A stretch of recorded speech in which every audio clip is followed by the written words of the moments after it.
What's good, guys? LM7 back again with another review. This time we're finishing off the August 2025 wave with the, surprising to me at the very least, Ultimate Collector's ATST. Now, we haven't had one of these bad boys in a bajillion 20-ish years. I have the old one. And I frankly didn't believe that this was going to be an actual set because it was weird. It was just in the middle of a wave. But I guess this time I was wrong. Much like the year of Jango Fett, I was also wrong.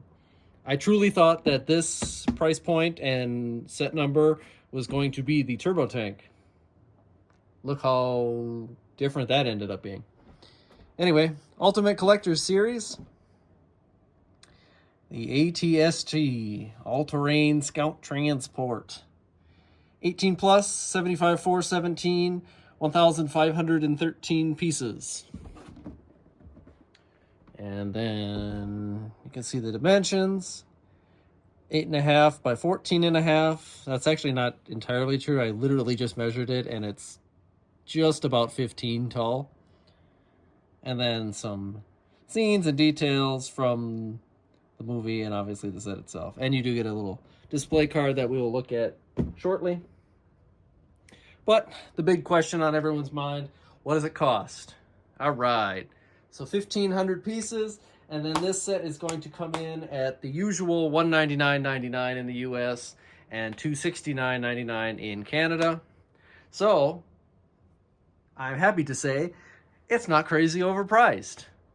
This might be the best value for your buck set in the whole wave, and it's meant for collectors. So chances are the younger kids probably won't even get this one.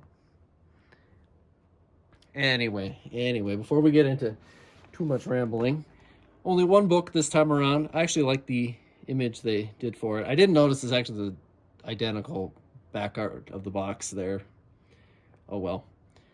Again, I still think the white background is boring. But this book is fairly large, as you'd expect for a collector set. And this one's actually, which is interesting, it's printed on gray paper this time around. And comes to about 280 pages. So a pretty hefty build that you will see me do in just a second. And compared to the last one, which unfortunately I can't show off because I don't have it with me yet, was quite fun. But with all that said, let's check out the build.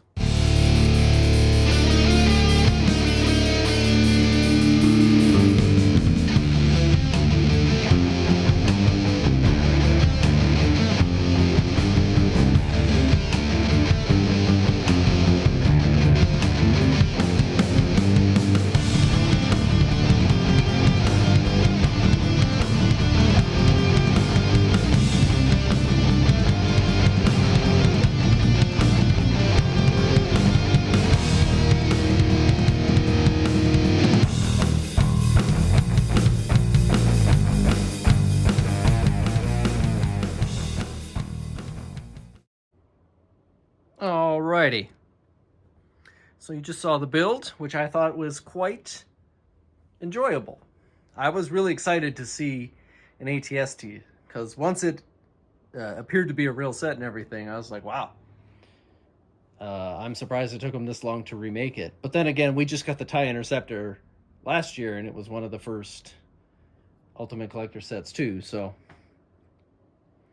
I don't have any comments to make based on comparing this build with the last one. Obviously, they're the same vehicle, but totally different. You know, I don't even remember building the old one because it was 200 years ago. But I'm going to say that this one is a much better build, and I was quite pleased. It was quite fun, and this might actually be my favorite set in the wave. It's either this one or the V19. But this one is definitely your best bang for your buck. Okay, so you do get one exclusive minifigure in Imperial ATST driver. I don't remember. I don't think. Do we care who he is? No, we don't care who he is. So as far as Lego's concerned, this guy is not important, but he is an exclusive figure. See, he's got some new printing, and he's got the Imperial logo on both sides on his arms, which is nice. And this new mold, this is kind of jutting out just a little bit. Some good printing there. He does not, though, have a double-sided face, but he is just a background character, so who cares? Truly. He's also in a collector's set, so it really, you're not going to use him for anything. So with that said, you also get a display card, which is not connected to the set this time around. It is similar to the sets like Jabba's Sail Barge and stuff like that. Obviously, because the ATST can stand on its own. So there you can see, made by Quat Drive Yards. It's a walker, 6.4 meters long and 9 meters tall. Can run pretty fast, 90 kilometers per hour. And got a whole bunch of stuff. 2 front guns and 2 guns on the side of the head. Plus it's, little feet claws, but that's more for stability than damage. But I'm sure if you ran an ATST into something and it, snagged with those foot stabilizers, it would probably do some damage. So I spent more than a second talking about the actual size in reading the card because I did a comparison, and we're going to do this actually right now before we look at anything. No, wait, we don't know what it does yet. Well, that's okay. We'll find out. But I did want to make a quick point that, speaking of the TIE Interceptor, here he is, making his debut. And by debut, I mean he's stealing the spotlight from a set who needs a debut. Anyway, the TIE Interceptor on the display card is said to be 7.7 meters long. So I, the nerd that I am, did some handy-dandy math. And I just wanted to compare just for my own... Oh, that's why this looks wrong. This whole wing is bent differently. I'm silly. Okay, there we go. Anyway, just for my own thing, I wanted to see, because the old X-Wing and the TIE Interceptor are in scale to 1/10 of a degree or whatever I said in that review. I don't remember. But I wanted to see if the ATST was in scale with the TIE Interceptor and the X-Wing. It is unfortunately not. It is about a fifth of its size. It should be. The ATST should be bigger, is what I'm saying here. If you compare the 9-meter tall ATST to the 7.7 meter long TIE Interceptor, the ATST should, in theory, come to almost 19 inches tall if you were building it, and this one comes to just about 15, so not quite. If anyone cared, if you like to display your collector sets, that are sized appropriately, but then again, none of the sets are particularly sized with each other. I didn't do the exact math, but one of these days when we get to Jabba's Sail Barge, I also did I eyeballed it.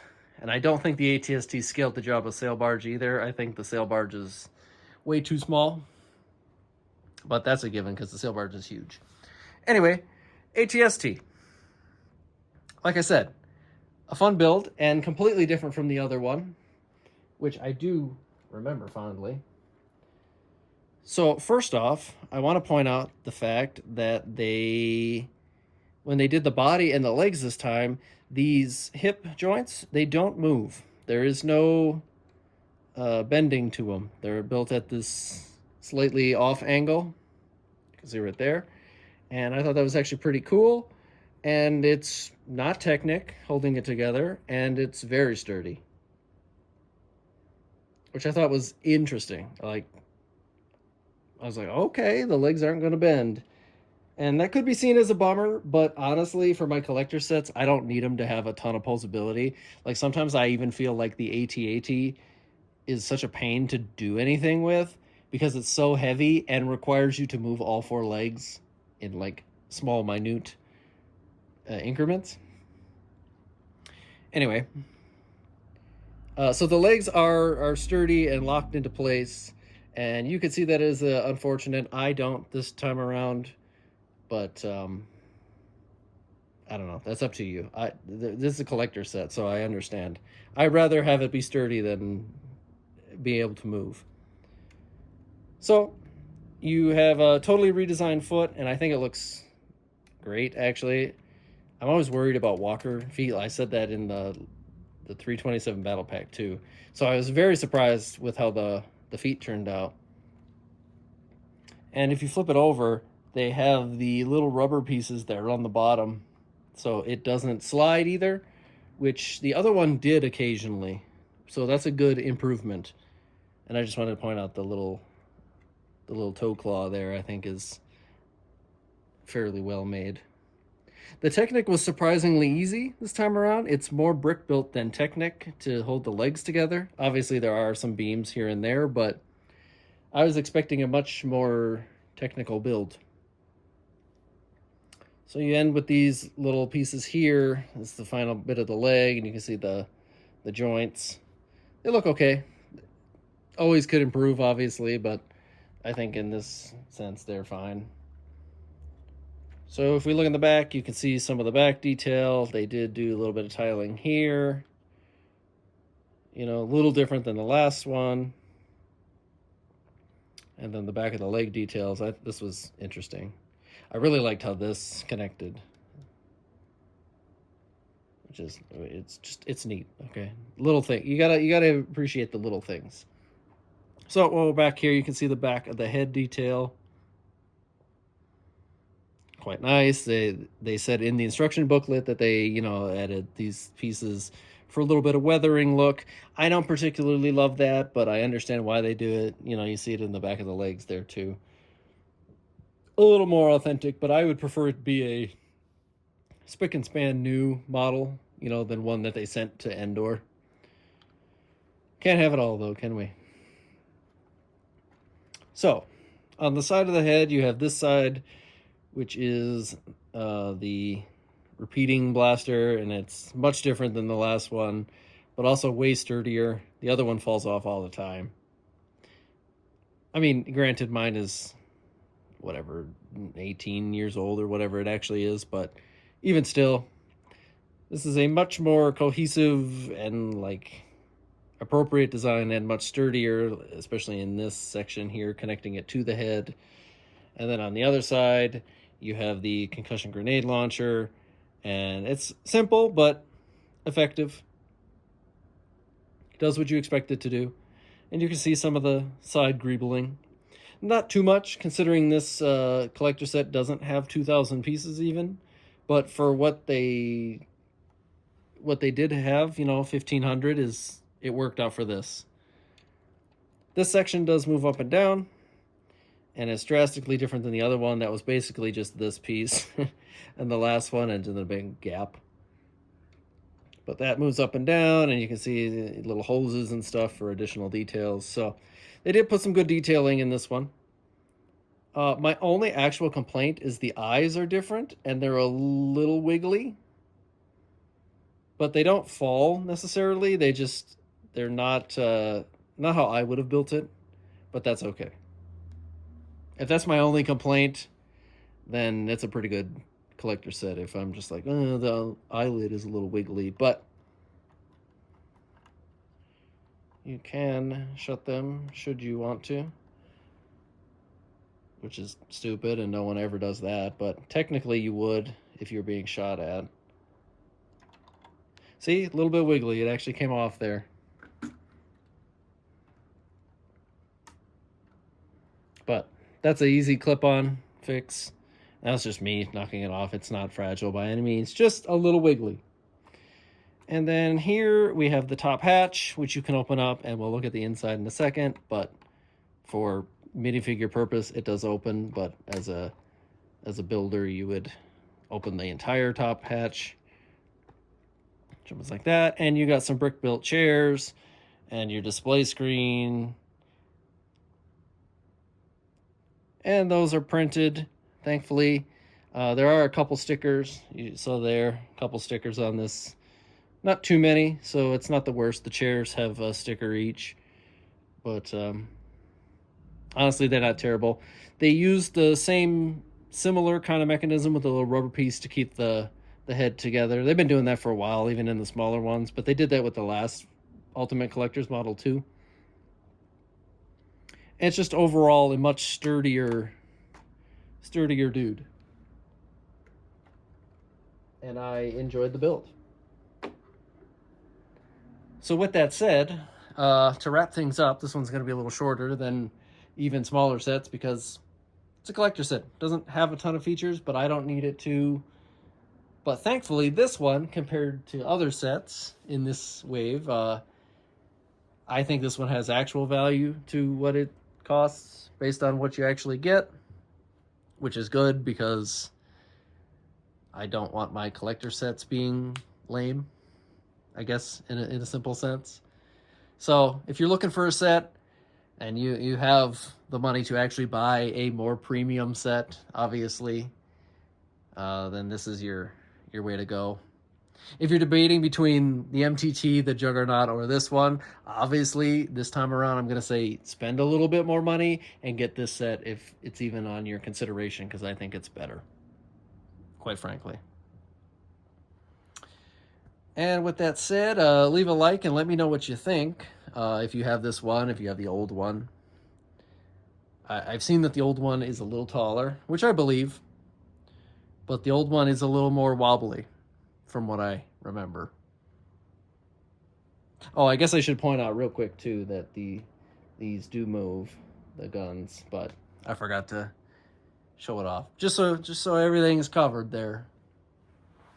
But with that said, thanks for watching, and I'll see you guys next time.